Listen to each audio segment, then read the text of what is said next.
Olá Brasil, todos bem? Todos ótimos? Eu também estou muito bem. Convido vocês hoje a vir discutir aqui comigo rapidinho sobre a prova de redação do Enem. Mas quanto à produção da prova, o texto, a própria prova no sentido de desenvolvimento, tese, argumentação e conclusão. Vamos dar uma olhada na prova do ano passado como base para essa discussão? Venham cá. A prova pedia como tema o movimento migratório para o Brasil no século XXI. Essa ideia é o tema, não posso me desviar dela. Pois bem, acontece que ela ofereceu para nós algumas coletâneas, algumas informações. O primeiro texto diz que, ao desembarcar no Brasil, os imigrantes trouxeram muito mais do que o anseio de refazer suas vidas trabalhando nas lavouras de café e no início da indústria paulista. Nos séculos XIX e XX, os representantes de mais de 70 nacionalidades e etnias chegaram com o sonho de fazer a América e acabaram por contribuir expressivamente para a história do país e para a cultura brasileira. Deles, o Brasil herdou sobrenomes, sotaques, costumes, comidas e vestimentas. A história da migração humana não deve ser encarada como uma questão relacionada exclusivamente ao passado, mas a necessidade de tratar também os deslocamentos recentes. Esse texto 1 poderia nos garantir algumas informações para o projeto de texto. Veja, não faço rascunho, eu particularmente não faço rascunho antes do projeto de texto. Colhi algumas informações para discutirmos aqui. Primeiro, o Brasil, de uma visão quentista, quando foi descoberto de um país de fartura, hoje é conhecido como um país em emergência. Isso é uma ótima opção para imigrantes que buscam o país no sentido de se desenvolverem, subsistirem, resolverem seus problemas de natureza pessoal. Pois bem, separei essas informações. Vou para a coletânea número 2, que era composta por um mapa e um texto verbal. Esse mapa mostra que de Porto Príncipe a Porto Velho, nós temos aqui um translado de seres humanos que entra-se rapidamente e facilmente pelas portas fronteiriças com o Acre. Ou seja, se passa pessoa aqui, passa narcotráfico, passa tudo aqui. Então, quer dizer, dirigir o governo, a atenção do governo para controlar melhor essa fronteira é um problema dificílimo de se resolver. Eis aqui a imigração que prova esse fato. O texto que eu acompanhava dizia o seguinte: nos últimos 3 dias de 2011, uma leva de 500 haitianos entrou ilegalmente no Brasil pelo Acre, elevando para 1.400 a quantidade de imigrantes naquele país, no município de Brasileia. Segundo o secretário adjunto de Justiça e Direitos Humanos do Acre, José Henrique Corinto, os haitianos ocuparam a praça da cidade. A Defesa Civil do Estado enviou galões de água potável e alimentos, mas ainda não providenciou abrigo. A imigração ocorre porque o Haiti ainda não se recuperou dos estragos causados pelo terremoto de janeiro de 2010. O primeiro grande grupo de haitianos chegou a Brasileia no dia 14 de janeiro de 2011. Desde então, a entrada ilegal continua, mas eles não são expulsos. Obtêm visto humanitário e conseguem tirar carteira de trabalho e CPF para morar e trabalhar no Brasil. Segundo Corinto, ao contrário do que se imaginava, não são haitianos miseráveis que buscam o Brasil para viver, mas pessoas de classe média do Haiti e profissionais qualificados, como engenheiros, professores, advogados, pedreiros, mestres de obra, carpinteiros. Porém, a maioria chega sem dinheiro. Os brasileiros sempre criticaram a forma como os países europeus tratavam os imigrantes. Agora chegou a nossa vez, afirma Corinto. O texto número 2 nos permite tirar algumas informações importantes. Na minha opinião, estas. Primeiro, a imigração é ilegal e o Brasil a torna legal. Segundo, trata-se de mão de obra qualificada, que, portanto, pode conseguir empregos no Brasil que, sem que percebamos, podem ocupar um trabalho, um espaço no mercado de trabalho que poderia pertencer a desempregados brasileiros. Isso pode gerar algum tipo de conflito interno.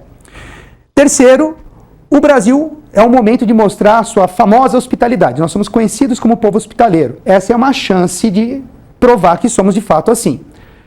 Se nós olharmos para essa situação, eu trouxe aqui como informação paralela da coletânea, ou seja, eu não vou me prender exclusivamente na coletânea, eu vou informar também, além daquilo que fui informado, vou informar o que conheço sobre o assunto. Trouxe aqui a metáfora ou a comparação do cuco-canouro, que é um passarinho que invade os ninhos de outros pássaros menores, elimina um dos ovos desses pássaros e bota o seu ali. Transforma num hospedeiro. E o outro pássaro, a outra fêmea, acaba por criar o filhote do cuco-canouro. Você já entendeu? Os haitianos que aqui chegam, muitas vezes podem ser vistos como aqueles que invadem o espaço, tomam aquilo que pertenceria aos brasileiros, isso pode gerar algum tipo de conflito. Vou tentar transportar essa informação a título de comparação para a minha prova. Vamos ver lá na argumentação depois. O texto 3 diz, Trilha da Costura como título. Os imigrantes bolivianos, pelo último censo, são mais de 3 milhões, com população de aproximadamente 9 milhões de pessoas. A Bolívia, em termos de IDH, ocupa a posição 114º país, de acordo com os parâmetros estabelecidos pela ONU. O país está no centro da América do Sul, é o mais pobre, sendo 70% da população considerada miserável. Os principais países para onde os bolivianos imigrantes dirigem-se são Argentina, Brasil, Espanha e Estados Unidos. Assim sendo, este é o quadro social em que se encontra a maioria da população da Bolívia. E estes dados já demonstram que as motivações do fluxo de imigração não são políticas, mas econômicas. Como a maioria da população tem baixa qualificação, os trabalhos artesanais, culturais, de campo e de costura são os de mais fácil acesso. A coletânea número 3 mostra para a gente um ponto de crítica, isto é, aqueles que não são qualificados vão executar tarefas subalternas e essa subalternidade pode gerar, por consequência, desqualificação social, problemas de natureza de violência urbana crescente, chega mais gente, menos trabalho, menos qualificação, mais problemas para o Estado e a sociedade. Temos um ponto a debater. Bom, convido vocês a fazer aqui um projeto de texto também da coletânea 3. Primeiro, a imigração de bolivianos, que é uma necessidade econômica. Segundo, é uma mão de obra desqualificada, eles não têm as mesmas situações que os haitianos. Portanto, o trabalho braçal, a má remuneração, a marginalização e o preconceito podem ser consequências desse processo. Pois bem, vamos lá. Isso gera problemas sociais graves que são de competência do Estado e da sociedade para discuti-los. Aqui estão as instruções da prova, que você já as conhece. Vamos pensar em tema e projeto de texto agora para montar o meu pré-rascunho. Vamos lá? O tema fala que no Brasil, dessa visão quinhentista de fartura, que hoje ocupa-se a imagem de país emergente, tornou-se também fonte salvadora para tantos imigrantes que buscam sobreviver diante de crises em seus países. Então, qual defesa eu poderia estabelecer na minha tese? Que ponto de vista eu poderia usar para debater? Muitos chegam aqui legalmente, fato que exige posturas imediatas do governo para que problemas graves não se tornem comuns. Turma, se eu somar essas duas coisas num parágrafo, meu parágrafo introdutório está pronto. Veja como é fundamental fazer o projeto de texto, mas acompanhe. Vamos argumentar a partir daqui. Qual que é o debate? Qual é o assunto para discutir? A imigração para cá não começou hoje, mas há séculos. A chegada de haitianos tem causado inquietações. Primeiro, porque os que aqui aportam nem sempre são desqualificados profissionalmente, o que é incomum em se tratando de imigração. Segundo, há no Brasil significativo contingente de desempregados nativos que temem perder suas chances a estrangeiros mais bem preparados.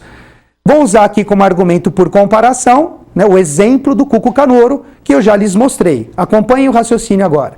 Nós temos que pensar agora nos outros argumentos para debater o texto, não é isso? Acompanhem.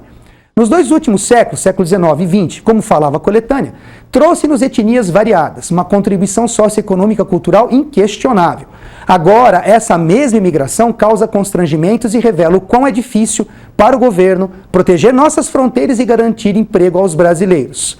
Portanto, num argumento de causa e consequência que vai se desdobrar numa comparação, chegamos a 3 tópicos que poderiam ser interessantes. Primeiro, a entrada ilegal no Brasil deve, porque criminosa, gerar deportações. Mas, quando é interesse do Estado e quando é interesse daqueles que aqui chegam, a legalização dessas imigrações precisa ser feita com o controle do Estado. Portanto, devemos acolher os que desejam laborar em nosso solo, ainda mais quando existem regiões carentes de desenvolvimento como a norte brasileira.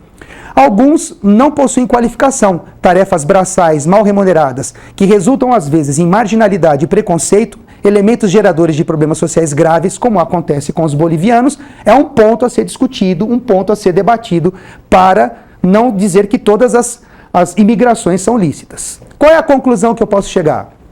Primeiro, o Brasil é sim um ninho de hospitalidade. Percebe aqui, quando eu falei ninho de hospitalidade, criei uma figura de linguagem, uma metaforazinha, para associar aquela imagem do Cuco Canoro lá atrás, lembrou?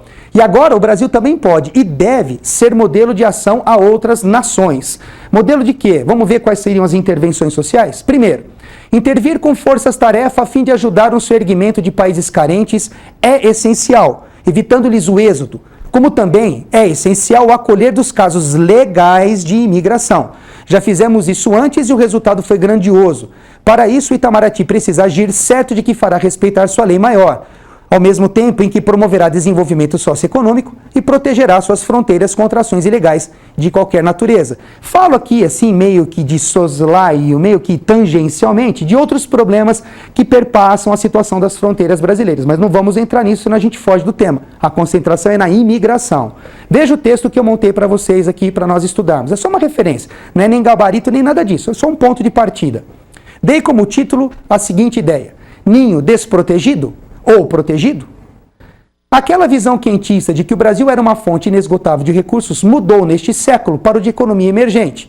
Isso fez da antiga terra de Veracruz a atual fonte salvadora para tantos imigrantes, que buscam sobreviver diante de crises tenebrosas que seus países enfrentam. Assim, muitos chegam aqui, legal e ou ilegalmente, fato que exige posturas governamentais imediatas para que problemas graves não se tornem comuns. A imigração para cá não começou hoje, mas há séculos, e a chegada de alguns povos causa inquietações. Primeiro, porque os que aqui aportam, como os haitianos, nem sempre são desqualificados profissionalmente, o que é incomum em se tratando de imigração. Segundo, há no Brasil significativo contingente de desempregados nativos que temem perder suas chances a estrangeiros mais bem preparados. Algo parecido às ações do cuco canouro, que bota seus ovos no ninho de outros pássaros menores, roubando-lhes espaço e matando-lhes a cria.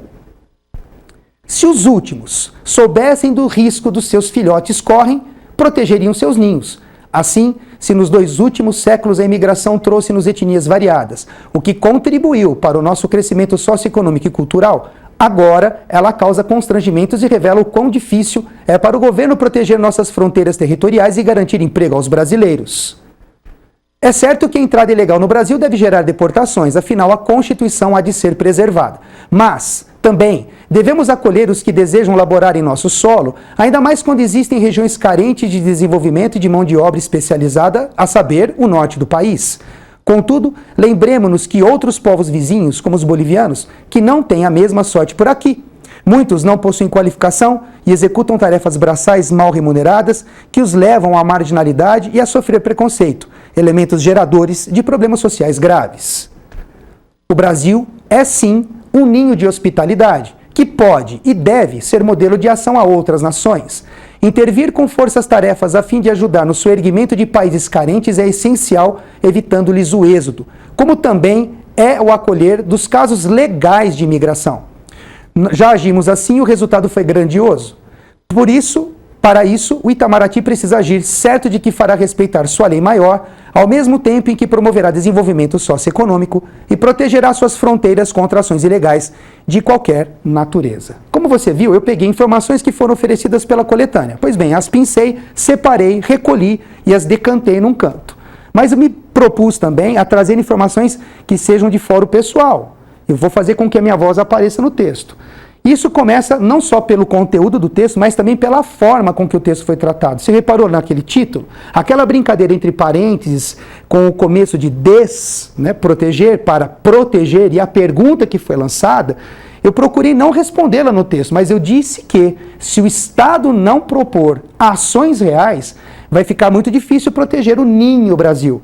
Significa dizer que eu não estou culpabilizando exclusivamente o Estado, mas é dele a participação maior para checar fronteiras, receber as pessoas que aqui precisam, as pessoas que necessitam de ajuda, os países que precisam de ajuda, mas a ajuda maior também é erguê-los lá, reerguê-los lá, como nós fizemos quando houve o terremoto. Se você bem se lembra, o Brasil teve uma das melhores atuações com as forças-tarefa brasileiras.